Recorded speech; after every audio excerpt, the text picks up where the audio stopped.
Quero aqui falar um pouquinho de autocondenação, bem leve, bem simples, e nós vamos aprofundar em outras ministrações. O primeiro sentimento da autocondenação, ela vem de um sentimento que nós achamos que é esquecimento. Por exemplo, você saiu, pif, trancou o teu carro, entrou, depois, será que eu tranquei o carro? Você vai, fecha a porta, você sai, depois, meu Deus, será que eu fechei mesmo? Volta lá e fecha. Tem gente que volta umas 2, 3 vezes, alguns ficam lá, pif, pif, pif. Irmãos, por que eu estou dizendo que isso é uma alta condenação? Esse é o início, a ponta de um sentimento que você pensa que deve alguma coisa. Você tranca o carro, você sai e fica pensando, mas faz poucos, não faz um minuto, não faz talvez 30 segundos, será que eu tranquei? Eu tinha muito isso, ainda estou tendo. Esse é o início de uma alta condenação. Talvez você não entenda agora, mas deixa Deus ir falando ao seu coração e você vai ver que isso acontece muito. Outra coisa de alta condenação, você pensa que não está sendo abençoado porque algo você está fazendo que não agrada o coração de Deus. Você está pecando em alguma área. Irmãos, eu quero afirmar para você biblicamente que o pecado nunca vai roubar a sua bênção. Se assim fosse, Jesus não teria curado, abençoado aqueles homens que acompanhavam eles. Quem ele iria curar eram os fariseus, os saduceus, porque aqueles homens eram justos. Mas o que impedia aqueles homens de ser abençoados, é muito o que nos impede hoje de ser abençoado. Nós estamos cheios de fariseus, de saduceus, de homens e mulheres dentro da igreja. Irmãos, eu não vou pegar pesado não, pode, eu quero que você capite aí a mensagem de Deus para a sua vida mudar. Eu quero que a sua vida mude como a minha vida mudou. Eu quero que você entenda, eu não estou aqui dizendo para você, olha, você pode pecar à vontade. Não, você pecou, vai vir sobre a sua vida o quê? A consequência. A consequência do seu pecado você vai colher. Agora a condenação, nunca mais. Nunca mais. Quero falar para você, Cristo, Ele não morreu com todos os nossos pecados? Agora eu pergunto, Ele foi condenado? Não foi, irmãos. Se bem que Ele levou um monte de pecado que eu tenho, que você tem, mas Ele não foi condenado. Ele levou, Ele não pecou e se fez pecador por mim e por você. O que isso remete ao meu coração? Eu não preciso me fazer de justo para receber a justiça. Eu não tenho condições de ser um homem justo para receber de Deus a justiça. Assim como Ele não precisou e jamais iria precisar da minha justiça para me salvar. E nós vivemos em alta condenação. E vivemos o pior de tudo, justiça própria.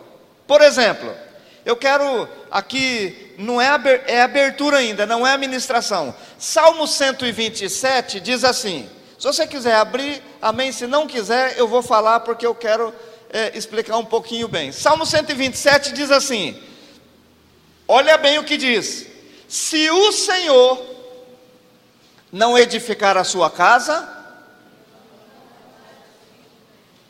então não adianta você lutar.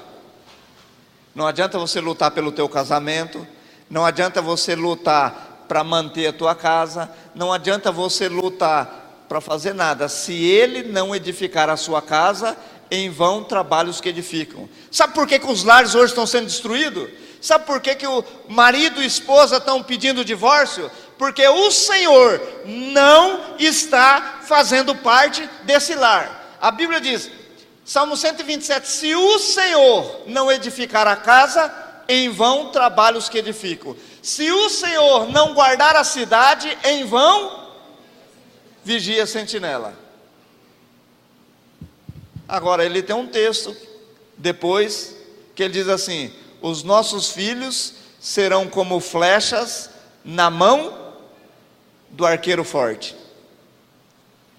Você sabe o que o texto está dizendo para nós? Se o Senhor não for na tua casa, está falida. Se o Senhor não cuidar da cidade, está destruída. Agora, se isso for, até os seus filhos serão como flecha na mão do arqueiro valente. Você sabe o que ele está dizendo? A palavra pecado em hebraico é haram, errou o alvo. A flecha na mão de Deus, o teu filho na mão de Deus, ele vai acertar o alvo. O Salmo 127, ele diz assim, versículo 3: inútil vos será levantar de madrugada, repousar tarde e comer o pão que penosamente ganhastes. Aos seus amados ele dá justiça própria. Ele está dizendo: eu vou te sustentar. O sonho de Deus para a minha vida e para a sua vida nunca foi você arrancar o seu suor para ganhar o pão que você come. Nunca foi de Deus o sonho ver você lutando, levantando de madrugada, quebrando pedra para ganhar o teu sustento. Nunca foi. Deus sonhou fazer com a minha vida e com a sua vida o que Ele fez com Adão. Criou Adão no 6º dia, falou para Adão: Adão, vai descansar, amanhã é o 7º dia. Eu imagino Adão falando: Senhor, eu estou zerado, eu não fiz nada, vai descansar. Ó, tem fruta para você comer, ali tem abacaxi, ali tem tudo que você precisar. Pudim não tem, porque não tinha pudim, mas lá tinha uma fruta gostosinha para ele comer. Tudo que ele queria tinha lá. Então Deus quer que nós vivamos uma vida de bênção, irmãos, uma vida de favor de Deus. Mas o que impede o favor de Deus entrar na minha casa e na sua casa é simplesmente a justiça própria. Sabe o que é justiça própria?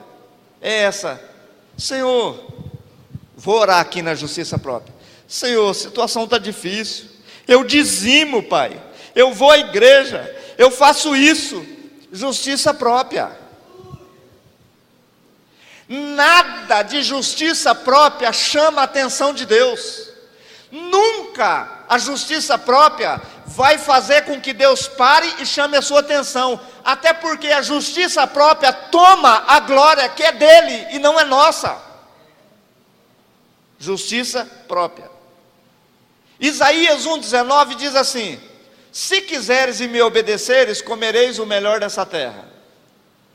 Mas a igreja não está comendo. É raro, irmãos, é muito raro alguém estar desfrutando do que a palavra fala. É muito raro você ver um cristão desfrutando daquilo que Deus falou que ele ia desfrutar. Então, ou a Bíblia está errada, ou nós estamos fazendo alguma coisa errada. E eu creio que esse é o segredo. Esse é o segredo para a sua vida.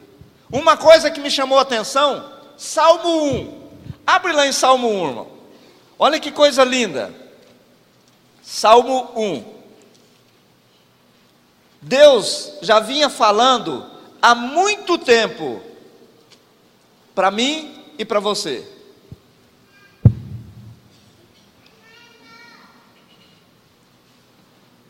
Olha que coisa interessante, Salmo 1. Bem-aventurado o homem que não anda segundo o conselho dos ímpios, nem se detém no caminho dos pecadores, nem se assenta na roda dos escarnecedores. Antes tem o seu prazer, não é obrigação, é prazer, na lei do Senhor, e na sua lei medita de dia e de noite. Pois será como árvore, o que está escrito aí? Pode falar alto que eu quero ouvir. Plantada, não é nascida. Agora eu quero te explicar a diferença disso aqui. O que é uma árvore plantada? Foi alguém que pegou e estava fora desse lugar, foi lá e plantou. Porque a árvore nascida se chama Israel, e a árvore plantada somos nós. O Senhor nos tirou de um lugar seco, um lugar que não tinha alimento, um lugar de sofrimento, e plantou. Aonde? Aqui. Será como árvore plantada junto a ribeiros de água, junto do Senhor, porque a água que alimenta a árvore, quem nos alimenta é o Senhor. Aí ele diz: o qual dá o seu fruto no seu tempo, suas folhas não murcham, não cairão, e tudo quanto fizer só vai prosperar, porque a água do rio de vida está passando e alimentando a árvore. Essa árvore plantada, irmãos, não é à toa que Deus colocou aqui, pois será como árvore plantada e não como árvore natural que nasceu no lugar. Falando de nós que éramos ímpios para Israel, de nós que éramos rejeitados pelo povo de Deus, fomos plantados. A Bíblia não fala que nós somos enxertados na videira? Está aqui, irmãos, entendeu? Está aqui. Quem é plantado precisa receber o favor de Deus, e o favor de Deus está ali, é o alimento da umidade da água que vai e entra ali, o cuidado ali, sabe, é igual um lavrador. O que o lavrador faz com uma planta? Ele poda, ele cuida, ele regra. Se o sol estiver muito quente, dependendo da plantação, se for uva, tem aquela redezinha ali, escurinha. Então é isso que Deus quer fazer conosco. Uma árvore plantada, ou seja, plantada no meio dele, tudo quanto fizer. O rio é Deus. Quanto mais perto a árvore for do rio, mais frondosa, mais frutífera, mais forte essa árvore vai ser, porque ela tem mais alimento. Se você pegar, irmãos, isso aqui eu estou falando para você, porque existe uma descompensação a nível intelectual humano a respeito da palavra e do que está acontecendo. Por que descompensação? Não está compensando o quê? Não é que não está compensando, é que parece que a Bíblia não se completa, mas a Bíblia, ela é verdadeira, ela é fiel e ela vai se cumprir. O que nós precisamos é entender o propósito meu e seu junto de Deus. Você pega Davi e José. José é o José do Egito. Davi viveu o favor de Deus. Irmão, se tem alguém na Bíblia que me chamou a atenção a respeito de um testemunho que não era bom, era Davi. Mas o favor de Deus estava todos os dias na vida de Davi. Tudo que Davi fazia, Deus estava com ele. Davi foi um homem que matou muita gente, fez muita coisa errada, adulterou, e Deus olha para Davi e fala assim: um homem segundo o meu coração. Você para e fala assim: meu Deus, eu não adultero, eu não roubo, eu não mato, eu não faço isso, eu não faço aquilo, eu não vejo o favor de Deus na minha vida. José, irmãos, olha que história linda. José, ele vivia no favor de Deus. Você pode falar: pastor, aí não. Ele foi jogado no calabouço, ele foi jogado na cadeia, na prisão, ele ficou um tempo na prisão. Agora fala para mim, quando José reclamou? Você tem algum relato aí de ver José reclamar? A Bíblia diz em Gênesis 39, 2 e 3, lá diz assim, que o Senhor disse assim: o Senhor era com José. E o versículo 3 diz: e Potifar, vendo que José, em tudo que ele colocava as mãos, via que o Senhor era com ele. Irmãos, foi o ímpio que viu que o Senhor era com José. Irmão, sabe por que José não reclamou no calabouço? Sabe por que José não reclamou lá no poço?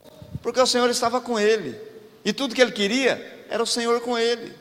Lembra de Moisés? Moisés, eu estou falando aqui do favor de Deus, para a gente entrar naquilo que é alta condenação e que é justiça própria. Lembra de Moisés? O Senhor chegou para Moisés, o pastor Betinho esteve pregando aqui, e o Senhor falou para ele: Moisés, entra na terra prometida, na terra que emana leite e mel, vou mandar os anjos com você, você vai tomar posse de tudo lá, pode ir, vai você e o povo, e eu vou mandar os anjos cuidar de vocês lá, mas eu não vou. Moisés falou assim: se o Senhor não for, eu também não vou, prefiro ficar no deserto com o Senhor, do que entrar na abundância sem o Senhor. Moisés entendeu, irmãos, ele entendia, sabia que o favor de Deus, se Deus estivesse com ele, ele poderia estar em qualquer lugar, que seria o melhor lugar aonde ele estivesse. José estava lá no sofrimento, todos nós olhamos e vemos a luta de José, parece que é uma luta interminável, mas não vejo José reclamando, porque o Senhor era com ele. E se o Senhor for com você, você pode estar no hospital, você pode estar doente, tudo vai bem. Tudo vai bem. Uma coisa que, deixa eu pegar aqui, que tinha uns negócios que eu queria falar, muito importante. Sabe, muitas coisas que têm nos tirado do favor de Deus, são reclamações, murmurações, sabe, chamando. Às vezes as pessoas vêm, eu não entrei na mensagem ainda não, irmão, vou entrar na mensagem, a mensagem vai ser curta, eu quero deixar um recado curto, mas eu quero primeiro falar para você algumas coisas que nós estamos perdendo. Por exemplo, o que é uma justiça própria? Ah, o pastor não me cumprimentou. Irmão, se eu tenho a obrigação de te cumprimentar, é porque você está dizendo, eu tenho que ser cumprimentado por ele onde ele estiver. Se o teu irmão não te cumprimentou, e você fica magoado ou magoada porque ele não te cumprimentou, você está dizendo que é obrigação dele ou dela te cumprimentar. Justiça própria. Nós achamos que merecemos algo. Se você coloca no teu coração que você não merece, e alguém não faz, você vai ficar chateado por quê? Eu vou ficar chateado por quê? Não tem como ficar. Eu já sei que não mereço, eu já sei que isso não é meu, então não tem por que eu ficar chateado. Ah, não lembraram do meu aniversário. É que nós nos sentimos tão importantes que todo mundo é obrigado a lembrar do nosso dia. Justiça própria. Justiça própria. Nós queremos ser reconhecido. Quem tem que ser reconhecido é Ele. E nós temos a obrigação de fazê-lo conhecido, e não nós sermos conhecidos. É Ele que tem que ser apresentado, é Ele que tem que aparecer, e não nós. João Batista errou, irmãos. Quando João Batista diz assim, que ele cresça e que eu diminua, estava errado.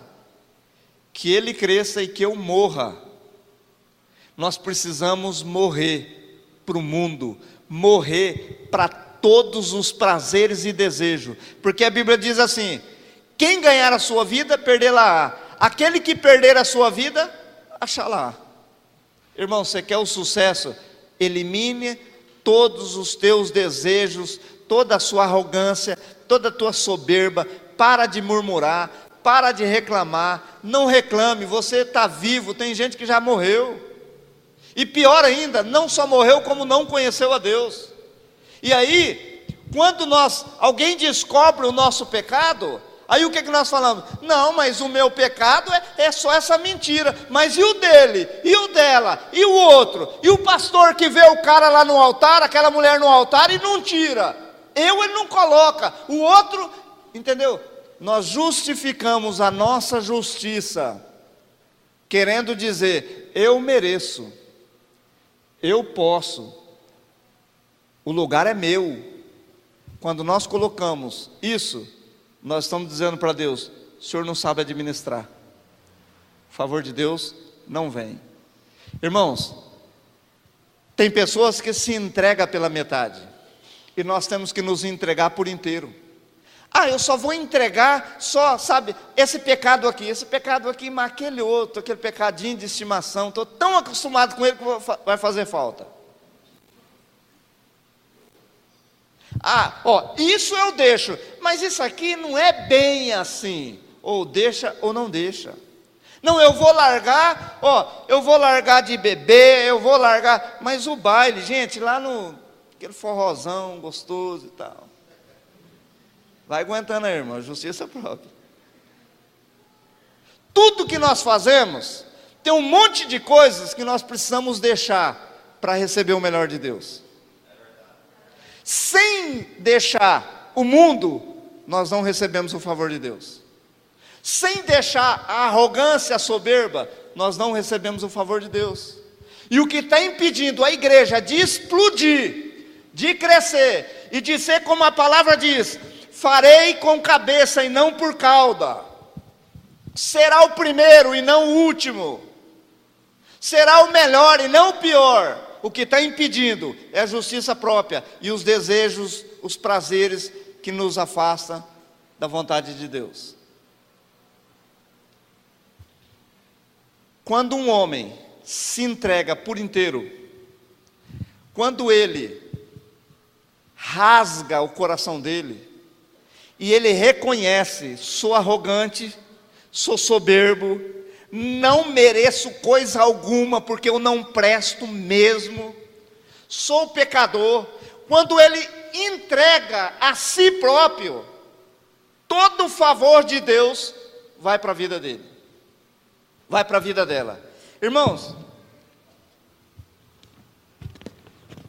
nós queremos justificar a nossa conquista pelas nossas obras. Nós queremos dizer, por exemplo, ah não, se eu tenho isso, vou pegar por mim agora aqui, vou pegar eu. A igreja está cheia porque eu prego. Se eu pregar, irmãos, se eu orar, negócio acontece. Soberba, justiça própria, arrogância. E nós temos que deixar tudo isso e entregar para Deus. Irmãos, esses tempos atrás, há mais ou menos uns 90 dias, eu falei: eu vou lá no templo orar. Parei a caminhonete aqui, entrei, fechei ali do jeito que está ali, baixei as cortinas, falei: não quero atender ninguém, eu vou orar aqui. Baixei as cortinas, fechei, coloquei lá e eu vim entrando. Eu comecei a olhar por cada cadeira, comecei a olhar cada instrumento, e eu comecei a ficar maravilhado, irmãos, na obra de Deus. E eu comecei a falar assim: Lourdinha, Senhor, se o Senhor não for comigo, nem a minha esposa eu consigo segurar no templo. Eu não consigo nem cativar ela como ovelha. E eu comecei a olhar e me veio aquele sentimento, um sentimento que Deus é quem estava comandando tudo o que está acontecendo e o que vai acontecer. Eu comecei a olhar e falei: Senhor, eu não tinha condições nem de comprar essas cadeiras, muito menos de encher esse lugar com pessoas do Senhor. Não tenho capacidade de segurar uma alma aqui, porque não tenho um argumento. Mas se o Senhor for conosco, essa cidade é pequena, porque o Senhor é quem ganha as almas e traz a igreja. É o Senhor quem traz.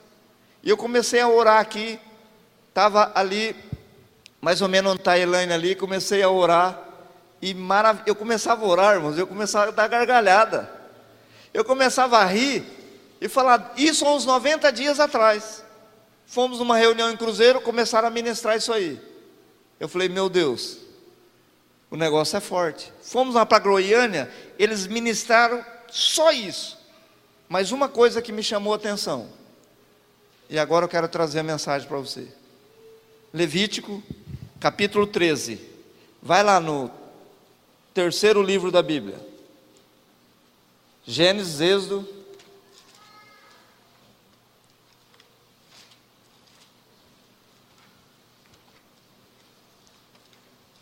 Levítico, capítulo 13.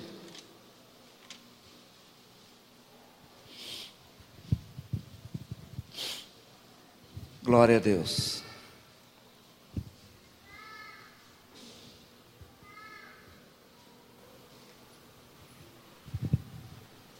partir do versículo 1. Falou mais o Senhor a Moisés e a Arão, dizendo: quando um homem tiver na pele da sua carne inchaço ou pústula. Alguém sabe o que é pústula?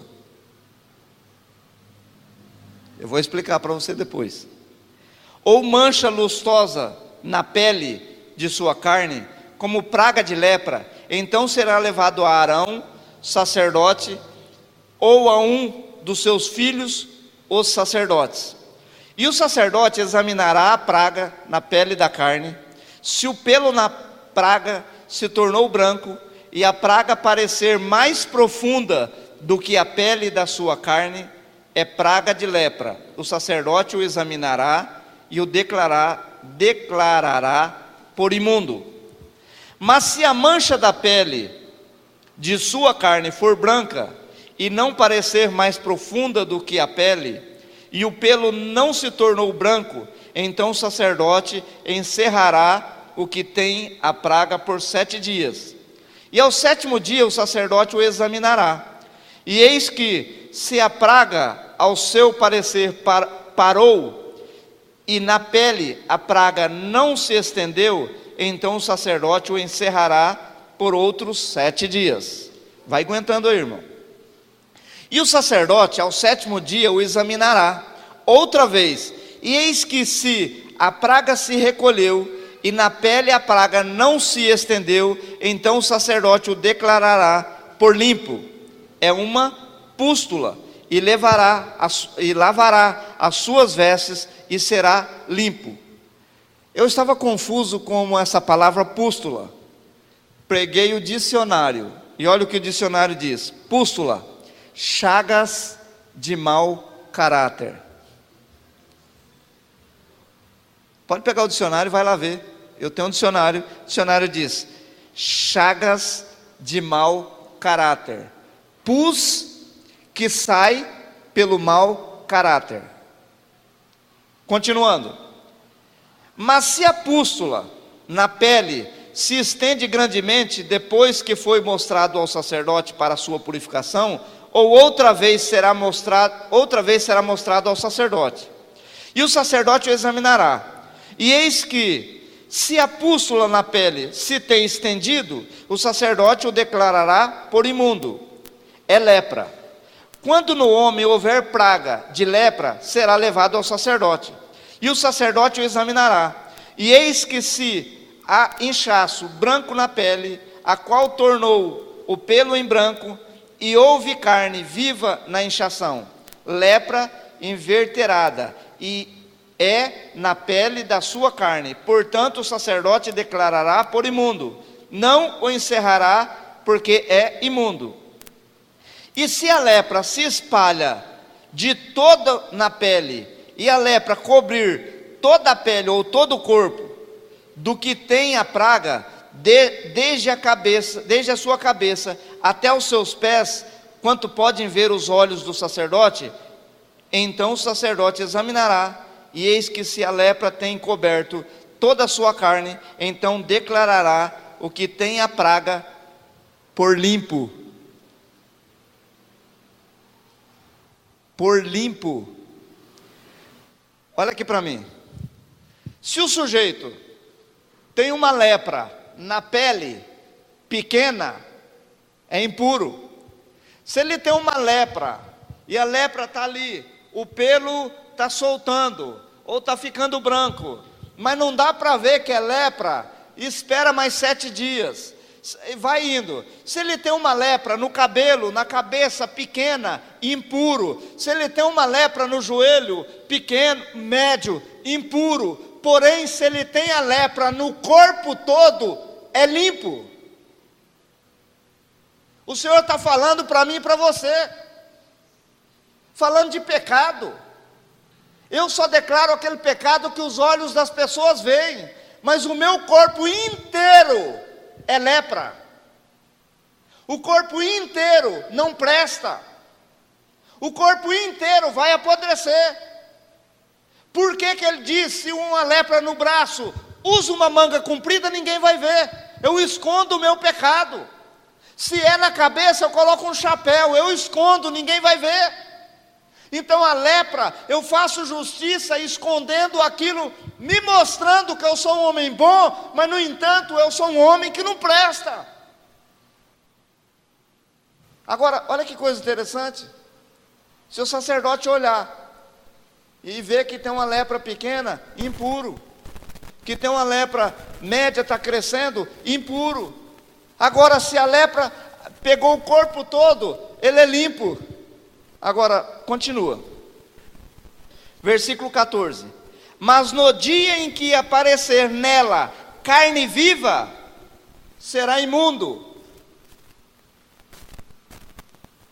A hora que ele voltar para a vida, olha aqui, mas no dia em que aparecer nela, carne na pele, carne viva, será imundo. Ou seja, a hora que ele começar a viver a vida dele, não a vida de Deus, imundo. Irmãos, o que eu acho maravilhoso, é que Deus faz um negócio que a gente não entende. Você lê e você lê e não entende. E aí, olha que coisa interessante, pústula, chagas de mau caráter. Como que Deus vai usar? É coincidência um negócio desse? Não, irmãos. Deus está dizendo para mim e para você: olha aqui, eu conheço o teu corpo inteiro. Não esconde o teu pecado. Confessa o teu pecado. Deus está dizendo: fala para mim o teu pecado. Eu sei quem você é, eu sei como é que você está, eu sei como você vive. Não deixa essa carne viver. Fala para mim. Tem abre lá em Lucas, capítulo 18.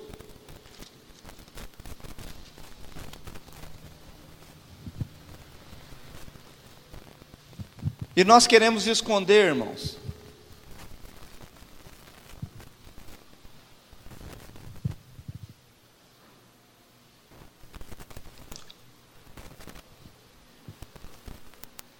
Muitas vezes nós escondemos dos homens, mas não conseguimos esconder de Deus. E Deus vai trabalhar o favor dele quando nós formos despidos de toda a nossa arrogância, de toda a nossa soberba, de tudo aquilo que não presta. 18, versículo 9, Lucas 18, versículo 9. E disse também esta parábola a uns que confiavam em si mesmo. Ele disse para quem? Pode falar, irmão, não se acanha não. E disse também esta parábola a uns que confiavam em si mesmo, crendo que eram justos e desprezavam os outros. 2 homens subiram ao templo para orar, um fariseu e o outro publicano. Ele coloca fariseu sempre, irmãos, porque os fariseus, os caras faziam tudo. Os caras, tudo que a lei dizia, eles procuravam fazer. Só que lá em Gálatas diz assim: aquele que serve a lei e que tropeça em toda a lei ele tropeçou. Por isso que o homem não conseguia cumprir a lei. O homem nunca vai se justificar pela lei. Por isso que o livro de Gálatas ele é bem direto. O homem que cai em uma lei, ele caiu em todas, aquele que serve a lei. Mas olha o texto aqui, versículo 10. 2 homens subiram ao templo para orar, um fariseu e o outro publicano. O fariseu, estando em pé, orava consigo desta maneira: ó Deus, graças te dou, porque não sou como os demais homens, roubadores,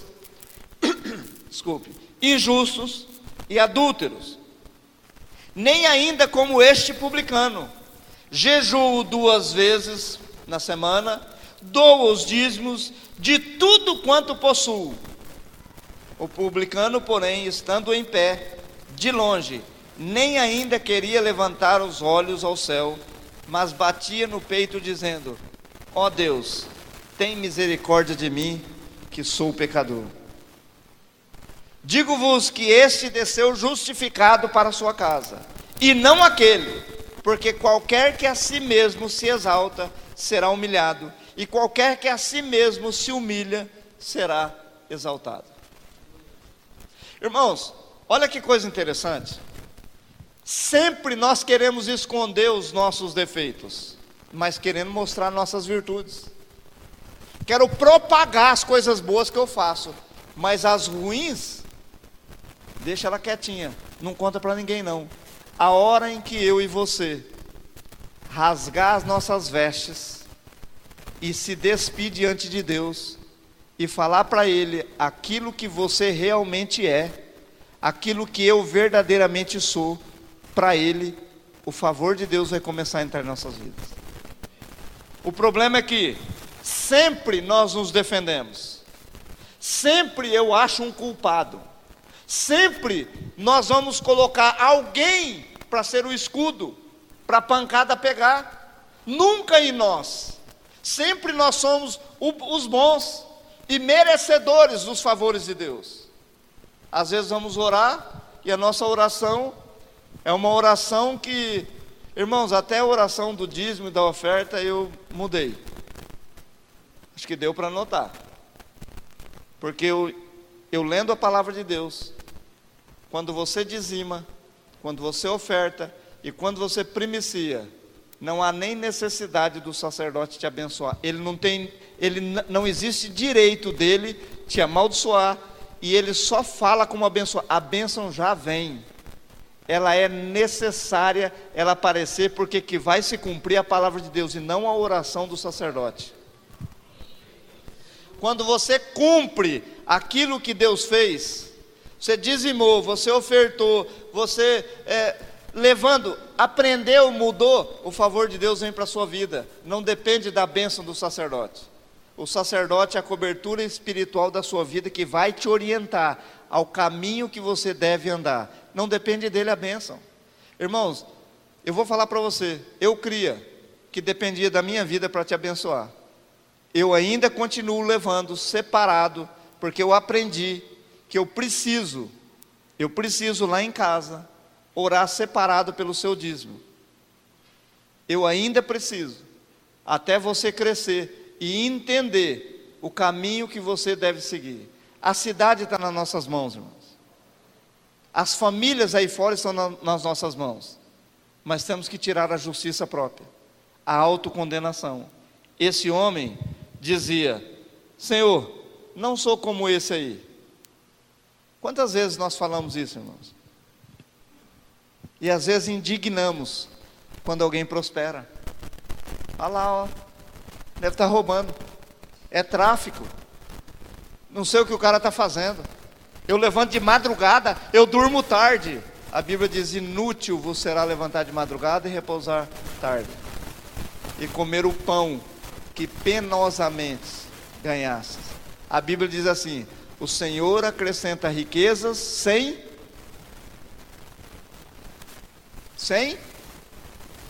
dores. Sem dores, irmãos. Reconheça Deus na sua vida. Reconheça os teus erros. Irmãos, a maior dificuldade que nós temos é reconhecer os nossos erros. E a grandeza do homem é reconhecer os erros e as virtudes dos irmãos. Nós achamos os defeitos da esposa, dos filhos, das outras pessoas, mas o nosso, não. Nós vamos estar ministrando ainda, esse ano, bastante sobre o favor de Deus. O que é o favor de Deus? A justiça, ainda falta algumas coisas, mas vai assimilando na sua vida, irmão. Tudo que você fizer, coloca no teu coração: você não merece nada, se Deus não te der, porque tudo é de Deus, tudo é dele, para ele, e foi feito nele, para ele.